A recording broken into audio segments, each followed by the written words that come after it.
¿Y si la historia que conoces sobre María Magdalena fue escrita para engañarte?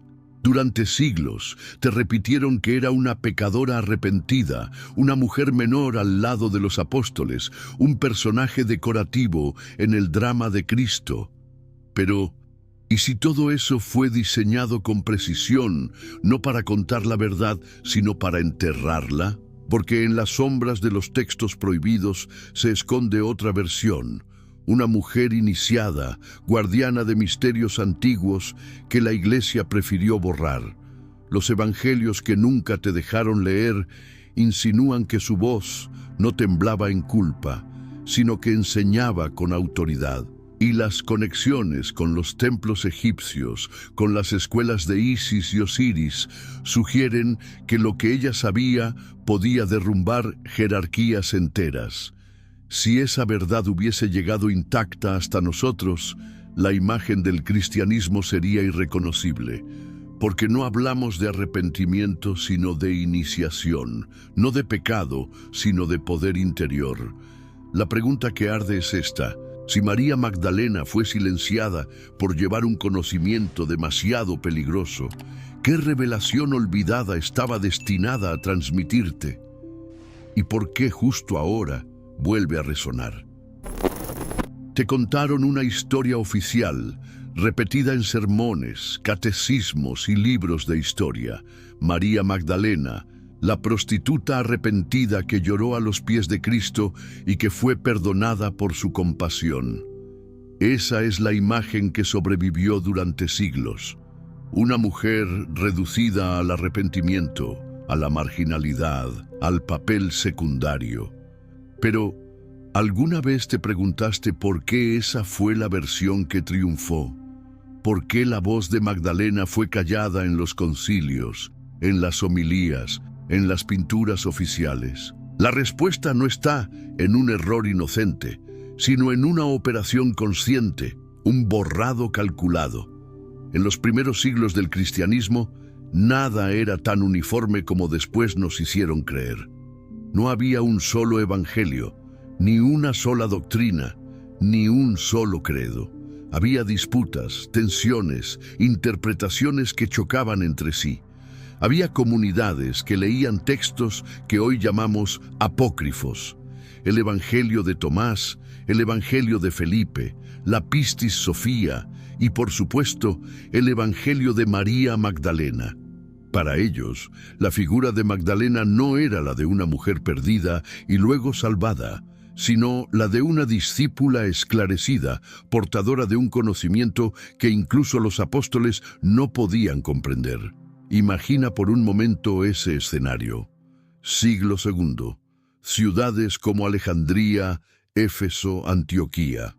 Comunidades pequeñas, reunidas en casas, compartiendo manuscritos secretos copiados a mano, intercambiando relatos que hablaban de un Cristo no como figura de poder imperial, sino como maestro de sabiduría interior. Allí, en esos círculos, Magdalena aparece como la intérprete de las palabras más ocultas de Jesús. Cuando los discípulos dudaban, era ella la que ofrecía claridad. Cuando el miedo paralizaba a los demás, era ella quien hablaba con voz firme. El Evangelio de María lo deja claro.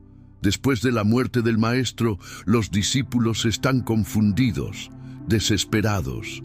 Y es Magdalena quien se levanta y los consuela, quien transmite lo que Jesús le había revelado en secreto, una visión del alma ascendiendo más allá de los poderes que gobiernan el mundo material, enfrentando arcontes y fuerzas que buscan retenerla. ¿Cómo encajaba esa enseñanza con la imagen de una simple pecadora arrepentida? No encajaba, por eso debía ser silenciada. En el Evangelio de Felipe, Magdalena aparece aún con más fuerza. Es llamada la compañera de Jesús, la que él amaba más que a los demás discípulos. Un texto que sugiere intimidad, cercanía espiritual y simbólica. Y aquí surge la pregunta que la historia oficial jamás quiso responder.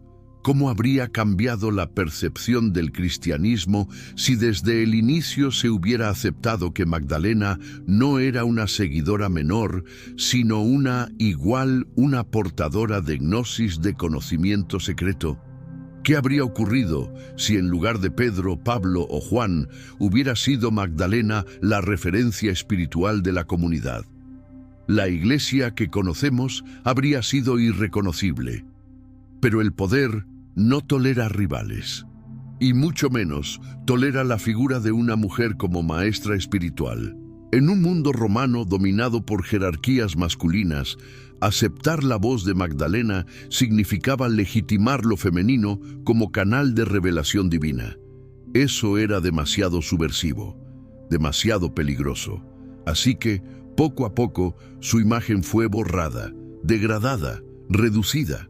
La mujer iniciada se convirtió en la prostituta. El evangelio que llevaba su nombre fue condenado como herejía. Sus visiones fueron tachadas de fantasía, y con ello se instaló un dogma que sobrevivió siglos. La única voz autorizada era la de los apóstoles hombres, especialmente Pedro, a quien se le otorgó la primacía. Si lees atentamente los textos gnósticos, notarás la tensión. Pedro y Magdalena aparecen en conflicto. Pedro la acusa: ¿por qué habría de hablar contigo en secreto el Salvador y no con nosotros? ¿Acaso eres tú más digna que nosotros? Esa escena refleja un eco de la disputa real entre comunidades. Algunos veían en Magdalena una fuente de autoridad espiritual, otros la rechazaban por ser mujer. ¿Te das cuenta de lo que significa? La lucha por la figura de Magdalena no era solo teológica, era política. Era la lucha por quien tenía derecho a interpretar la verdad. El marcionismo, otra corriente temprana, también muestra esa diversidad incómoda. Rechazaban el Dios del Antiguo Testamento, lo consideraban inferior al Dios revelado por Cristo. Imagina cómo esas ideas sacudían los cimientos de la fe oficial. Si ese Dios creador era imperfecto, entonces toda la autoridad basada en su ley quedaba cuestionada. Ahora conecta eso con Magdalena, una mujer que traía visiones místicas de ascenso del alma, de mundos invisibles, de fuerzas ocultas. ¿Ves el patrón? Demasiadas corrientes estaban desafiando el control, y todas fueron aplastadas en nombre de la ortodoxia. Los concilios posteriores, Nicea en el 325, Éfeso, Calcedonia, no solo definieron dogmas, fueron momentos de censura masiva. Decenas de textos fueron declarados apócrifos, cientos de enseñanzas borradas. Se eligió un canon y se descartó el resto. La voz de Magdalena cayó en ese silenciamiento sistemático, no porque careciera de valor, sino porque tenía demasiado, porque abría la puerta a una espiritualidad sin jerarquías, sin templos, sin sacerdotes que mediaran entre tú y lo divino, y eso era una amenaza directa al poder institucional. Ahora, piensa en esto. ¿Por qué razón en los evangelios canónicos casi no se habla de Magdalena más allá de detalles dispersos? Está presente en la crucifixión, en la tumba vacía, como primera testigo de la resurrección, y sin embargo, después desaparece. Ningún libro oficial desarrolla su papel. ¿Por qué? ¿No te parece extraño que la primera testigo del hecho central del cristianismo fuera relegada al olvido? Ese vacío no es inocente, es un vacío construido. La tradición gnóstica, en cambio, la coloca en el centro. La llama apóstola de los apóstoles. Es ella quien comprende los misterios, quien traduce los símbolos, quien encarna la gnosis. Y eso cambia todo, porque si aceptamos esa visión, Magdalena no es una nota al pie, sino el eje oculto de toda la narrativa, la portadora de una sabiduría prohibida. Aquí está el punto crucial. La historia oficial necesitaba un relato que consolidara la autoridad de la iglesia naciente ligada al imperio. Para eso, era indispensable borrar figuras incómodas, callar voces alternativas, suprimir evangelios. Lo que quedó fue una versión recortada, domesticada, controlada, una versión donde Magdalena no enseñaba, sino que lloraba, donde no portaba misterio, sino culpa, donde su presencia no cuestionaba nada, sino que confirmaba el relato del arrepentimiento. Pero la sombra de la verdad nunca desapareció del todo. Los manuscritos de Nag Hammadi, descubiertos en Egipto en 1945, nos devolvieron fragmentos de esos textos prohibidos. Allí, entre códices escondidos por monjes para que no fueran destruidos, reapareció la voz de Magdalena, fragmentada, incompleta, pero viva, y ese hallazgo fue una herida en la narrativa oficial, una prueba de que hubo otra historia, una prueba de que el cristianismo no fue monolítico, sino un mosaico de voces, de las cuales solo una fue autorizada. Y aquí surge la gran revelación. Si Magdalena fue reducida deliberadamente, si sus textos fueron ocultados, ¿qué significa eso para nosotros hoy? Significa que la espiritualidad que recibimos es apenas la superficie, un fragmento. Significa que lo que pudo ser un camino de autoconocimiento profundo fue transformado en un sistema de control. Significa que lo que ella representaba, la iniciación, el poder interior, la voz femenina, fue desplazado para que nunca llegara a ti. ¿Lo ves? La pregunta ya no es histórica, es personal. Porque si su mensaje fue suprimido, tal vez ese mensaje esté esperando ser recordado dentro de ti. Tal vez la pecadora fue en realidad el espejo de lo divino olvidado que también arde en tu interior. En los evangelios gnósticos, Cristo le dice a sus discípulos, el Hijo del Hombre está dentro de ti, síguelo. Esa es la clave, no buscar afuera, sino recordar dentro. Y esa era también la voz de Magdalena, despertar la gnosis, la memoria sagrada que cada alma lleva en silencio. Ahora, si todo esto fue borrado, si el poder se esforzó tanto en silenciarla, la pregunta inevitable es, ¿por qué? ¿Qué sabiduría concreta traía que era tan peligrosa para los imperios y tan transformadora para el alma humana? Si hasta aquí vimos cómo la historia oficial borró su voz, en el siguiente paso vamos a abrir la puerta a lo que intentaron esconder. Los ritos de muerte y renacimiento de las escuelas de misterio egipcias. Porque si Magdalena no fue la pecadora, sino la iniciada, entonces los secretos que cargaba provienen de un linaje mucho más antiguo, y ese linaje todavía respira, esperando a ser recordado. Desde tiempos remotos, los sabios repitieron una advertencia: no toda verdad puede ser dicha abiertamente. Los templos de Egipto lo entendían mejor que nadie. Allí, en corredores ocultos, los iniciados eran conducidos a ritos de muerte y renacimiento, no como metáforas, sino como experiencias vividas en carne y espíritu. Aquel que entraba en una cámara de oscuridad debía enfrentarse a su propio miedo, al eco de su ego, a las voces que lo querían retener en la superficie. Y solo cuando lograba soltar todo lo que lo definía, podía nacer a una nueva conciencia. Ese era el misterio. Esa era la iniciación. Aprender a morir antes de morir. Y si comprendemos esto, empezamos a intuir por qué la figura de María Magdalena resulta tan incómoda para la historia oficial. Porque todo indica que ella conoció esos secretos, que atravesó esas pruebas y que los llevó consigo al corazón mismo del cristianismo naciente.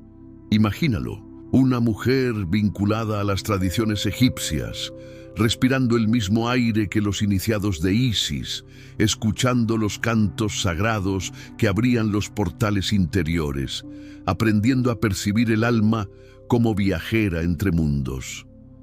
¿Te sorprende entonces que los evangelios gnósticos la muestren hablando con una claridad que desconcertaba a los demás discípulos? No era mera intuición femenina, era gnosis, memoria despierta. Allí donde Pedro dudaba, ella recordaba. Allí donde los otros veían parábolas, ella escuchaba fórmulas de transformación.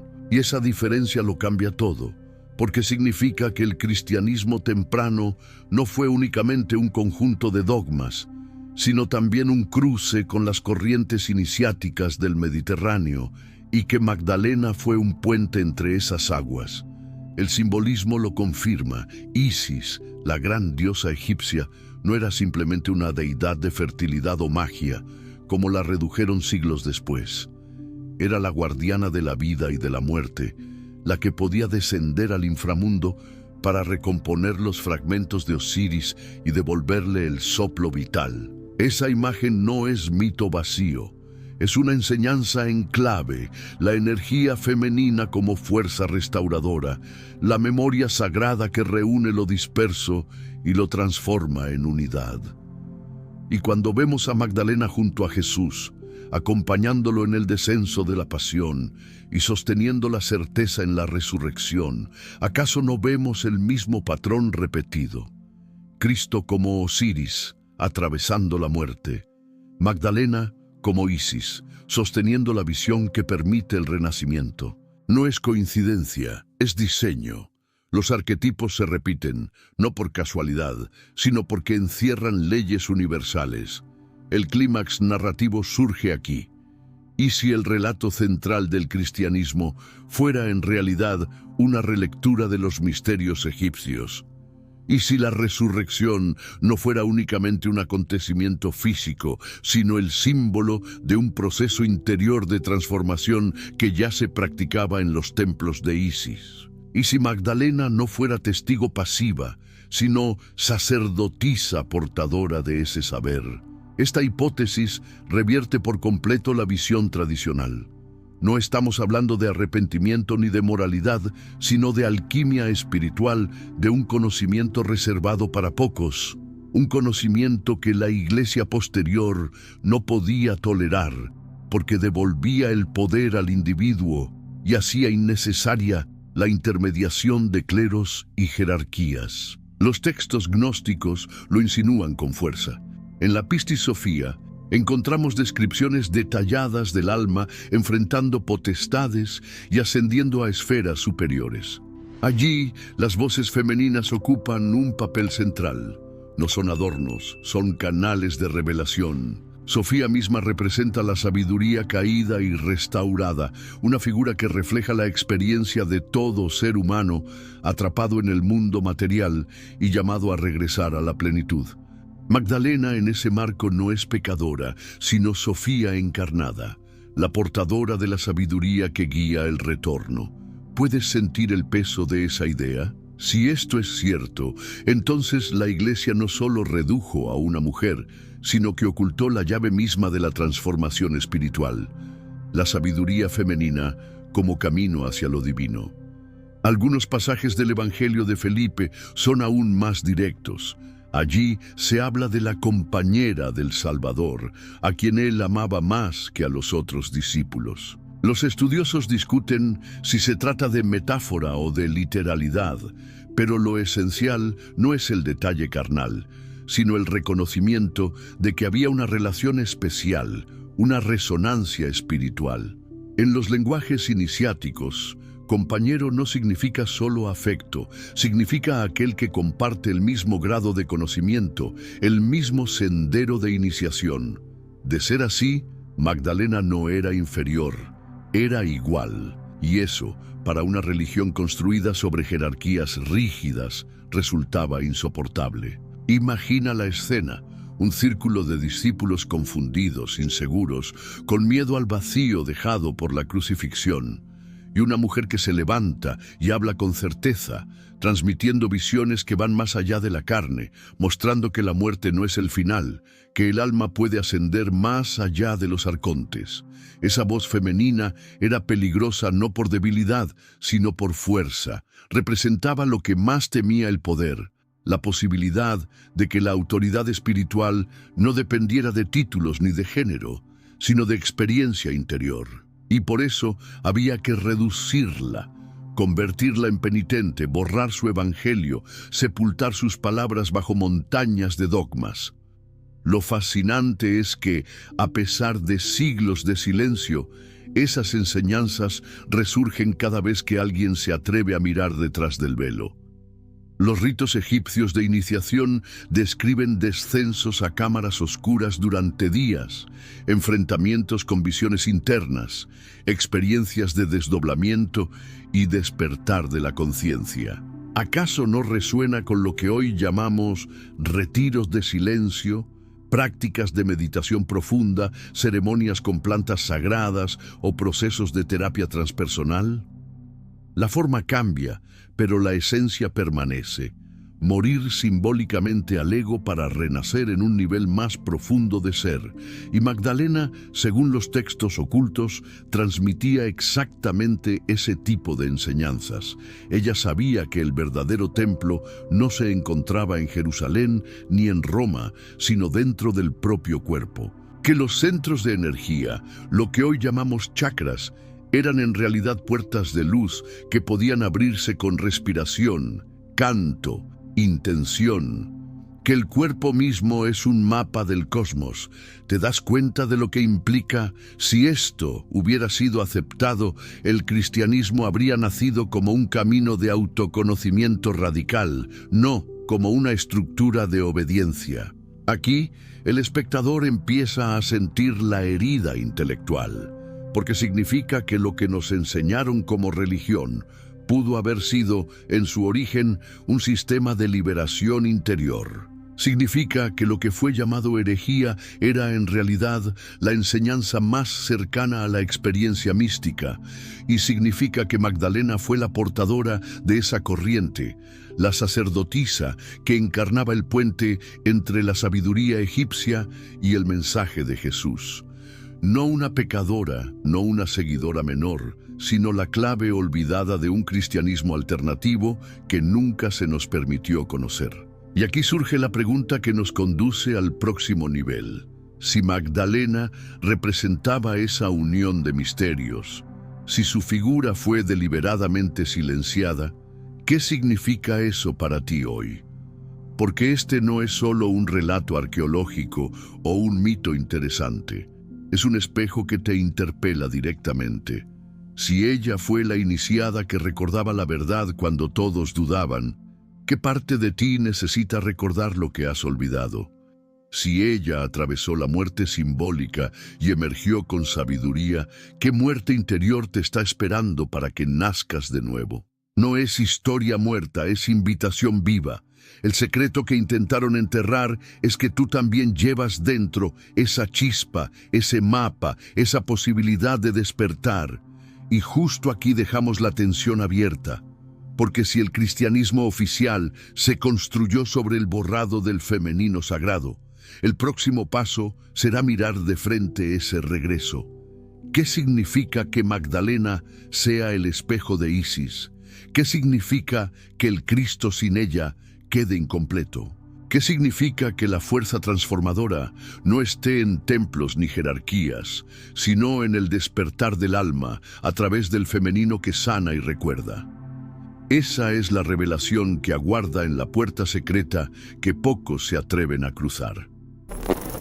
El regreso del femenino sagrado no es un mito perdido en los pliegues del tiempo, es una corriente silenciosa que siempre ha estado allí esperando el momento en que la humanidad se canse de las cadenas del dogma y vuelva a escuchar la voz que nunca debió callarse. Esa voz es la de María Magdalena. Durante siglos nos hicieron creer que ella fue un adorno, una seguidora arrepentida, una figura secundaria. Pero si escuchas con atención a los textos que sobrevivieron al fuego, si miras más allá de los filtros de los concilios y de los imperios, descubrirás que su papel fue mucho más profundo.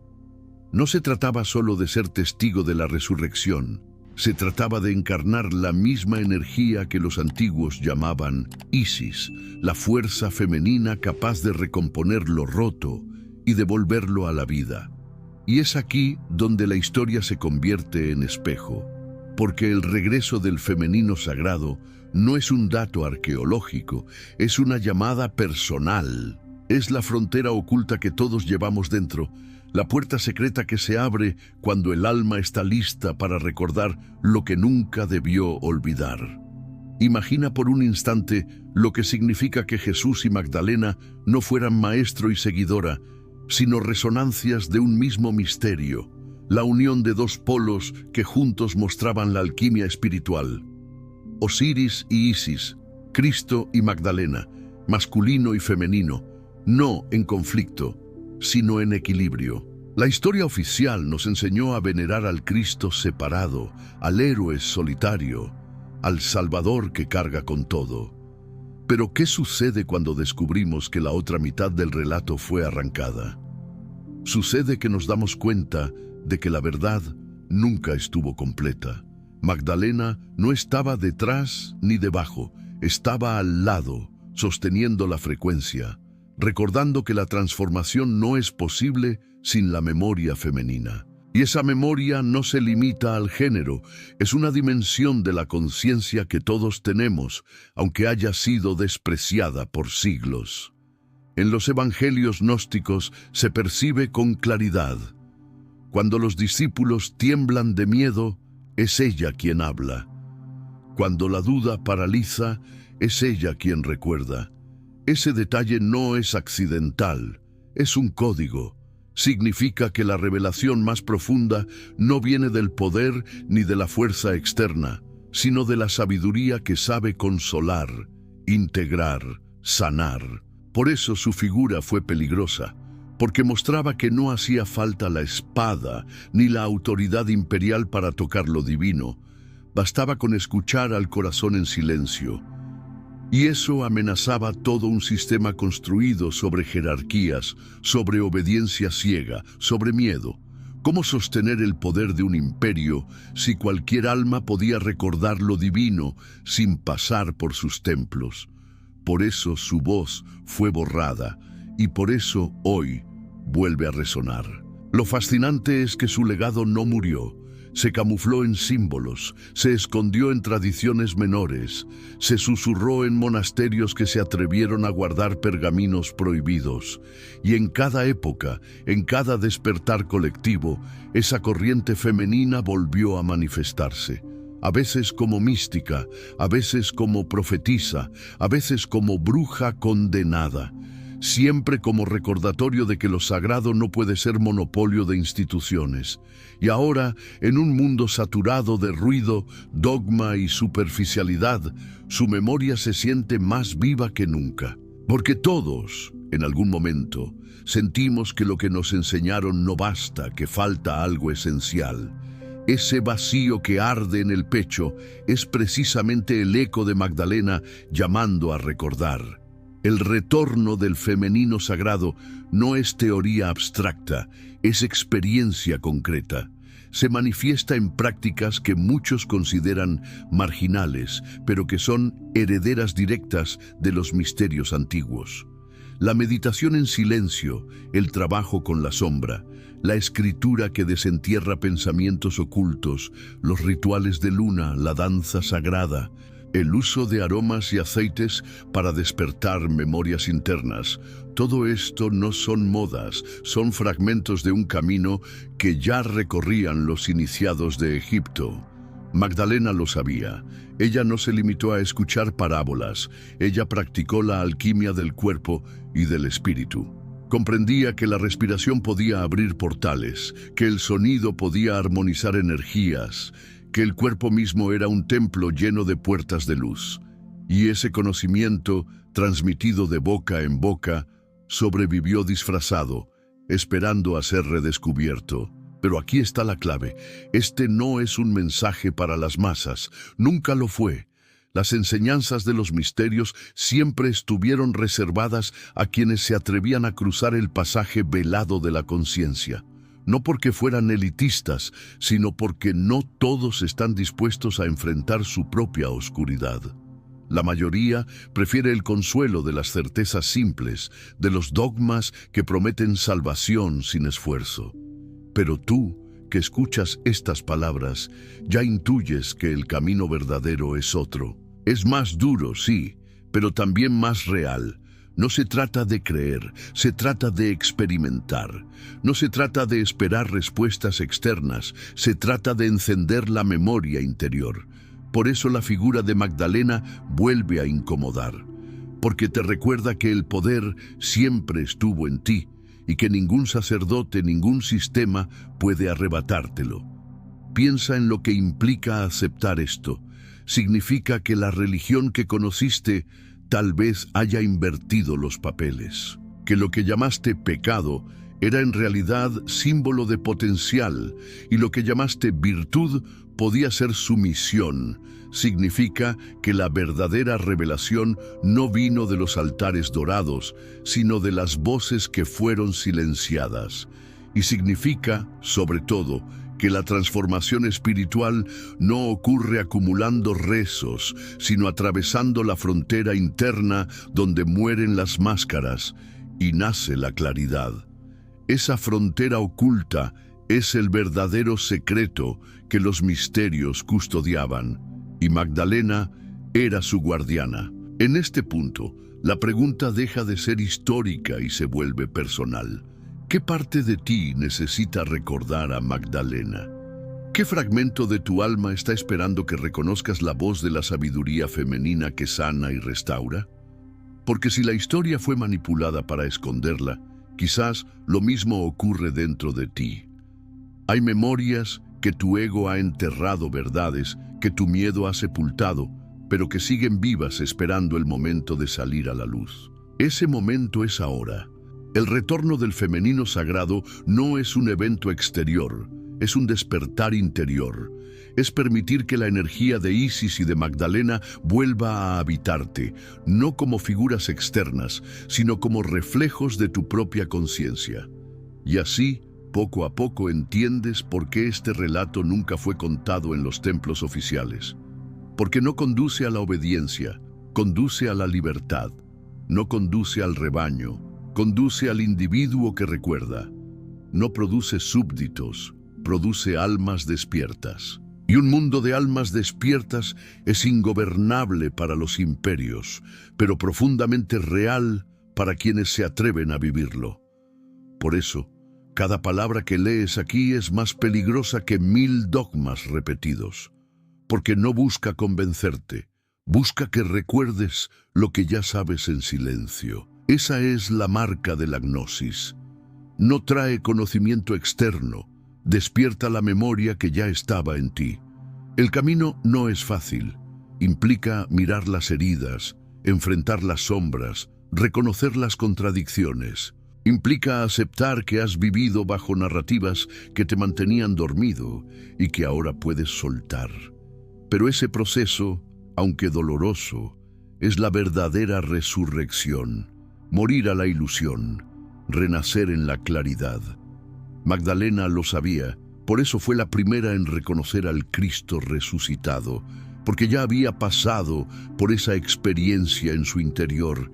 Ella no necesitaba pruebas externas, lo recordaba en su alma, y esa memoria es la que hoy vuelve a llamarte. El viaje continúa, porque lo que está en juego no es solo entender la historia de una mujer borrada, sino aceptar que esa historia es tuya también. El retorno del femenino sagrado es el recordatorio de que dentro de ti hay una fuerza que puede recomponer lo roto, como Isis con Osiris, como Magdalena con Cristo. Y cuando la reconozcas, sabrás que la frontera prohibida no es otra cosa que tu propio miedo, y que más allá de él se abre la puerta secreta hacia tu transformación. La historia que acabas de escuchar no es un simple repaso de documentos antiguos, ni un relato romántico de una mujer olvidada. Es una herida abierta que nos muestra cómo el poder borró voces incómodas y cómo, a pesar de siglos de silencio, la verdad siempre encuentra el modo de regresar. María Magdalena no fue la pecadora arrepentida que nos enseñaron, fue la guardiana de un conocimiento demasiado peligroso para ser aceptado. Su memoria es la prueba de que lo femenino sagrado fue arrancado de raíz, y sin embargo sigue latiendo en cada uno de nosotros. Lo que ella representaba no se limita al pasado, es una invitación presente. Porque si ella pudo atravesar la oscuridad y renacer con claridad, también tú puedes hacerlo. El templo no está en las piedras de Roma ni en las catedrales levantadas sobre dogmas.